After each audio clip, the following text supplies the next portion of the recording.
petistas, ora vejam, estão cansados. O PT desabafou Lula da Silva à revista britânica The Economist. Está farto de pedir desculpas, talvez o tenha feito da porta fechadas, em absoluto sigilo, pois ninguém jamais viu um petista publicamente arrependido por ter participado de governos ineptos e corruptos. O PT, ao contrário, não se cansa de alardear a culpa alheia, mas os brasileiros se cansaram de esperar um meia-culpa pelo mensalão, pelo petrolão ou pela recessão, que figuram com brilhos entre os maiores casos de degradação moral e socioeconômico da República. O PT jamais se desculpou por sua irresponsabilidade em relação a quase todos os principais temas políticos e econômicos do país.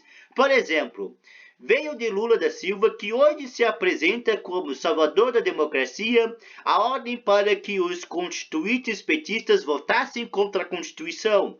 Na lógica do quanto pior para o país, melhor para Lula, o PT bombardeou o Congresso com inéditos pedidos de impeachment contra Itamar Franco e Fernando Henrique Cardoso e sabotou do Plano Real a modernização da telefonia, passando pela criação das agências reguladoras e das regras de responsabilidade fiscal. No Planalto, perverteu o regime democrático, distribuindo mesadas a deputados e capturando a estrutura do Estado para financiar sua máquina eleitoral. Dos partidos de expressão, o PT é demonstravelmente a mais autocrática.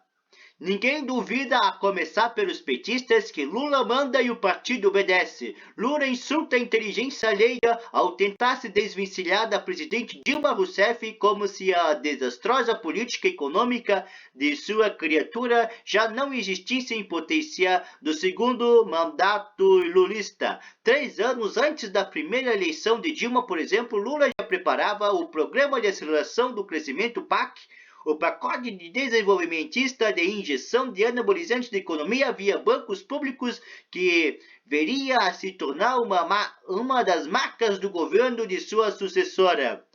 Comparado aos emergentes, a média do crescimento da gestão petista foi ainda mais medíocre que já o medíocre histórico nacional. A aceleração do crescimento ficou só no discurso, e o preço dessa patranha os brasileiros pagam até hoje.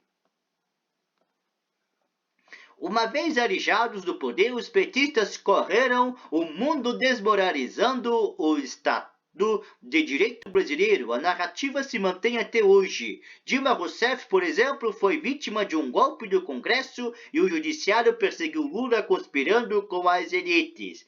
O PT não se desculpou pelo incentivo à cisânia política, o nós contra eles, que gerou o bolsonarismo, tampouco pelo apoio à ditadura de esquerda latino-americana, pela tolerância com o corporativismo e o patrimonialismo, pelas campanhas de desinformação e difamação de adversários. Lula não pediu desculpas nem sequer por ultrajes que, pelos benefícios da dúvida, poderiam ser atributados à sua juventude, quando na flor de seus 34 anos, expressou admiração por tiranos como Mao Tse-tung, o Ayatollah Khomeini e Hitler, que, nas palavras de Lula, tinha aquilo que eu admiro num homem, o fogo de se propor fazer alguma coisa e tentar fazer.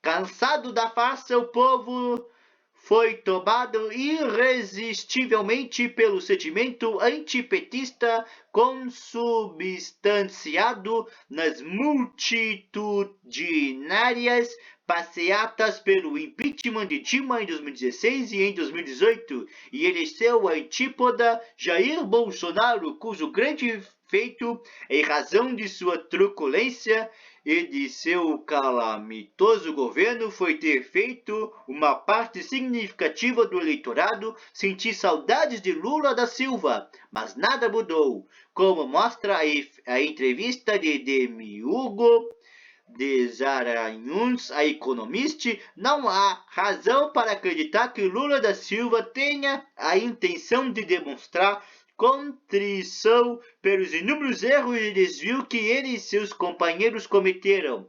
Afinal, por que aquele que não se considera um ser humano, mas uma ideia que não se cansa de dizer que é a alma mais honesta do país, diz ter sido o melhor presidente da história do Brasil, que frequentemente se compara a ninguém menos que Jesus Cristo e que se oferece como encarnação do próprio povo, se desculparia pelo que quer que seja.